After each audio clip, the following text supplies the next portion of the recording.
Magandang araw sa video na ito, pag-uusapan natin ang ilang maiinit na balita tungkol sa mga posibleng galawan sa PBA na talaga namang ikinagugulat at ikinakatuwa ng maraming fans.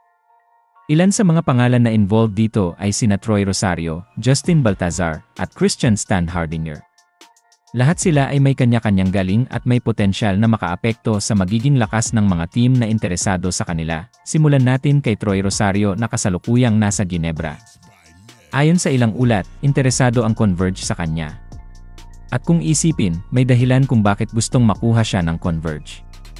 Hindi lang basta pangalan si Troy Rosario, isa siyang veterano na maraming karanasan sa PBA. Isa sa mga bagay na hinahangaan kay Troy Rosario ay ang kanyang versatility. Pwede siya sa stretch 4 o kaya ay small forward. Marunong siyang dumepensa, may outside shooting, at may taas din na pwedeng gamitin sa ilalim.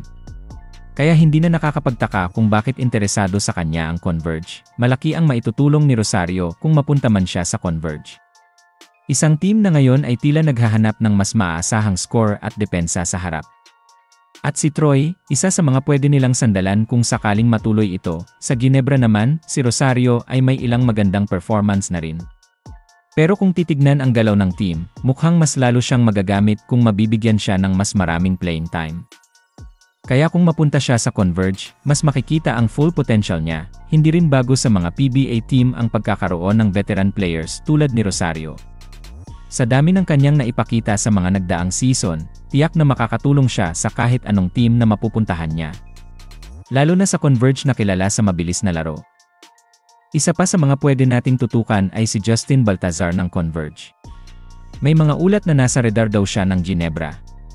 Isa itong interesting na development lalo't kilala si Baltazar sa pagiging young star na may mataas na ceiling. Si Justin Baltazar ay dating college standout at ilang beses na rin ipinakita kung gaano siya kagaling. May shooting, rebounding, depensa at matalino sa court.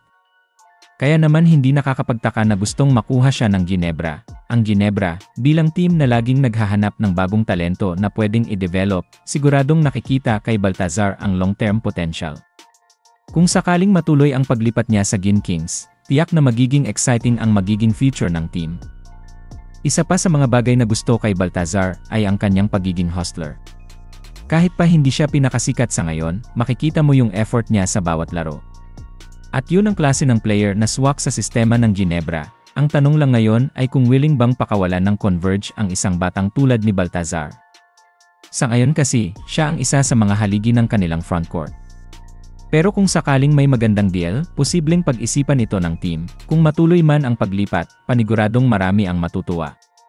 Kasi makakakita tayo ng mas competitive na Ginebra at mas magagamit ni Baltazar ang kanyang potential sa mas malaking stage. At alam naman natin na kapag sa Ginebra ka, laging maraming mata ang nakatutok.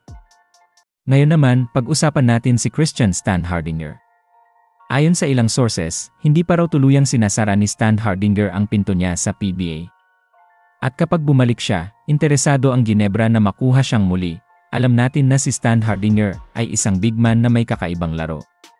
Malakas sa ilalim, magaling sa pasa, at marunong mag-adjust depende sa kalaban. Kaya hindi nakataka-taka kung bakit gusto siyang ibalik ng Ginebra kung sakaling bumalik siya sa liga. Ang style ni Christian ay swak na swak sa triangle offense na kilala sa Ginebra. Bukod doon, marami na rin siyang naging tagumpay kasama ang team kaya may chemistry na siya sa mga players at coaching staff. Kung sakaling magbalik siya, malaking boost ito para sa frontcourt ng Gin Kings. Makakadagdag siya sa depensa, scoring, at lalo na sa leadership sa loob ng court. Isa siya sa mga big men na may mataas na basketball sa liga. Hindi rin mawawala ang tanong kung ano ang kondisyon niya ngayon. Pero knowing Standhardinger, isa siyang profesional na player na laging handa kung sakaling tawagin uli ng PBA. At kung sakaling ang Ginebra ang maging destinasyon, siguradong exciting ito para sa fans. Kung titignan natin, itong tatlong players na ito, Rosario, Baltazar, at Standhardinger, ay may malaking posibleng epekto sa mga teams na involved. Ang bawat isa ay may kanya-kanyang lakas at maaaring magbigay ng bagong sigla sa kahit anong koponan. Para sa Converge, mukhang gusto nilang palakasin pa lalo ang kanilang lineup kaya sila interesado kay Rosario. Gusto nila ng karanasan, tapang, at stability na kaya nitong dalhin. At para sa isang team na nagbubuo ng identity, malaking bagay ito. Para naman sa Ginebra, mukhang gusto nilang patuloy na magdagdag ng mga batang talento kaya interesado sila kay Baltazar. Plus kung babalik si Stan Hardinger, makukumpleto nila ang frontcourt na kayang makipagsabayan sa kahit sinong team. Kung matuloy ang mga ito, siguradong mas titindi pa ang competition sa PBA. Mas maraming fans ang magiging excited, at mas magiging unpredictable ang mga susunod na laro. Mahalaga din na makita natin kung paano nag-isip ang mga teams sa likod ng mga ganitong galawan. Hindi lang basta palitan, may strategic planning din ito. Tinitingnan nila kung sino ang babagay sa sistema at kung sino ang pwedeng tumagal sa team. Habang wala pa tayong kumpirmasyon kung tuloy na ba talaga ang mga galawan na ito, magandang bantayan natin ang mga susunod na updates. Kasi minsan, kung kailan tahimik, doon nangyayari ang biglang trades o signings. Isa pang bagay na dapat nating pagtuunan ng pansin ay kung paano makakatulong ang ganitong balita sa exposure ng PBA.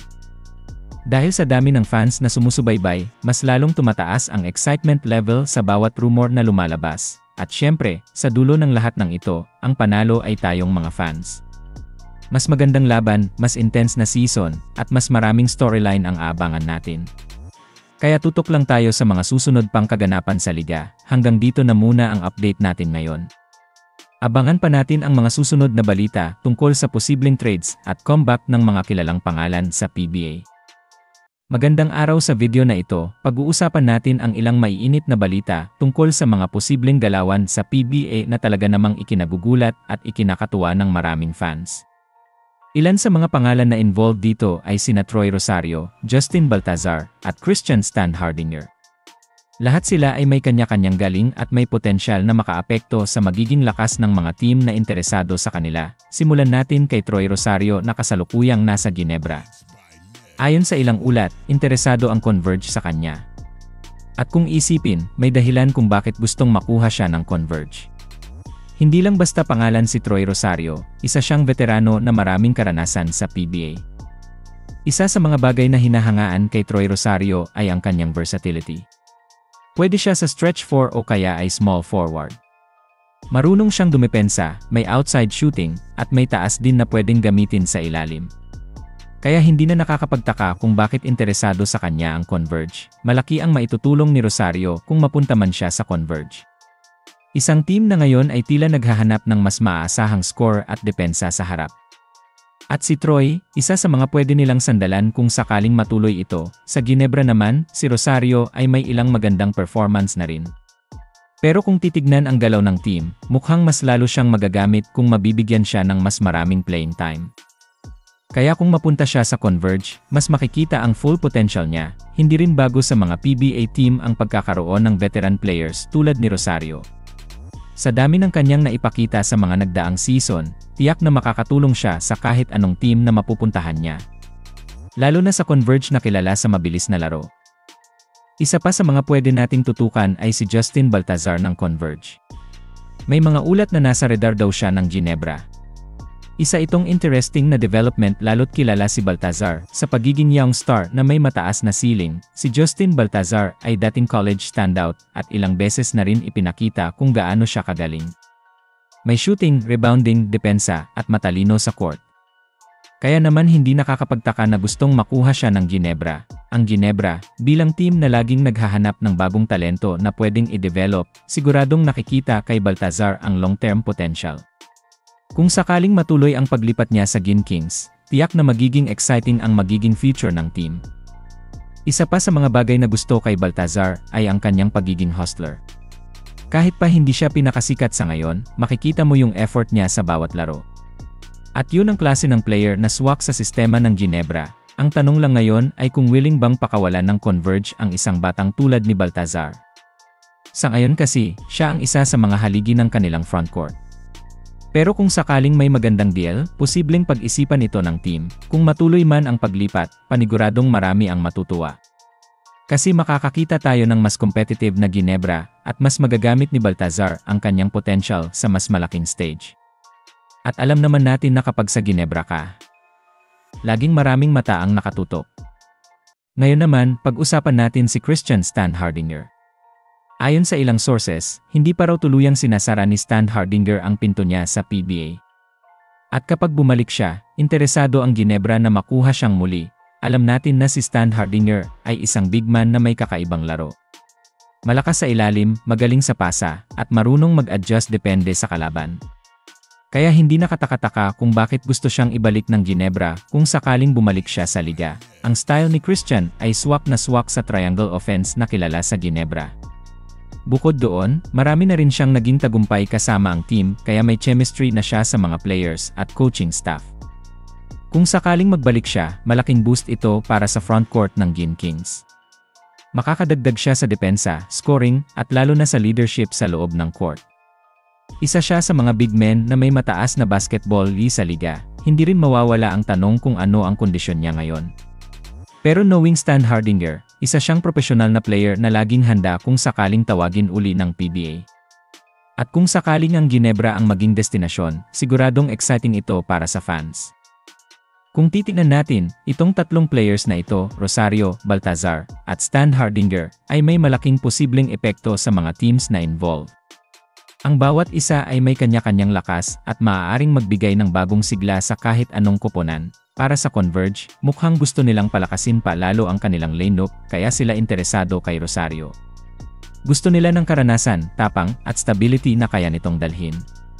At para sa isang team na nagbubuo ng identity, malaking bagay ito. Para naman sa Ginebra, mukhang gusto nilang patuloy na magdagdag ng mga batang talento kaya interesado sila kay Baltazar. Plus kung babalik si Stan Hardinger, makukumpleto nila ang frontcourt na kayang makipagsabayan sa kahit sinong team. Kung matuloy ang mga ito, siguradong mas titindi pa ang competition sa PBA. Mas maraming fans ang magiging excited, at mas magiging unpredictable ang mga susunod na laro. Mahalaga din na makita natin kung paano nag-isip ang mga teams sa likod ng mga ganitong galawan. Hindi lang basta palitan, may strategic planning din ito. Tinitingnan nila kung sino ang babagay sa sistema at kung sino ang pwedeng tumagal sa team. Habang wala pa tayong kumpirmasyon kung tuloy na ba talaga ang mga galawan na ito, magandang bantayan natin ang mga susunod na updates. Kasi minsan, kung kailan tahimik, doon nangyayari ang biglang trades o signings. Isa pang bagay na dapat nating pagtuunan ng pansin ay kung paano makakatulong ang ganitong balita sa exposure ng PBA. Dahil sa dami ng fans na sumusubaybay, mas lalong tumataas ang excitement level sa bawat rumor na lumalabas. At syempre, sa dulo ng lahat ng ito, ang panalo ay tayong mga fans. Mas magandang laban, mas intense na season, at mas maraming storyline ang aabangan natin. Kaya tutok lang tayo sa mga susunod pang kaganapan sa liga. Hanggang dito na muna ang update natin ngayon. Abangan pa natin ang mga susunod na balita tungkol sa posibleng trades at comeback ng mga kilalang pangalan sa PBA.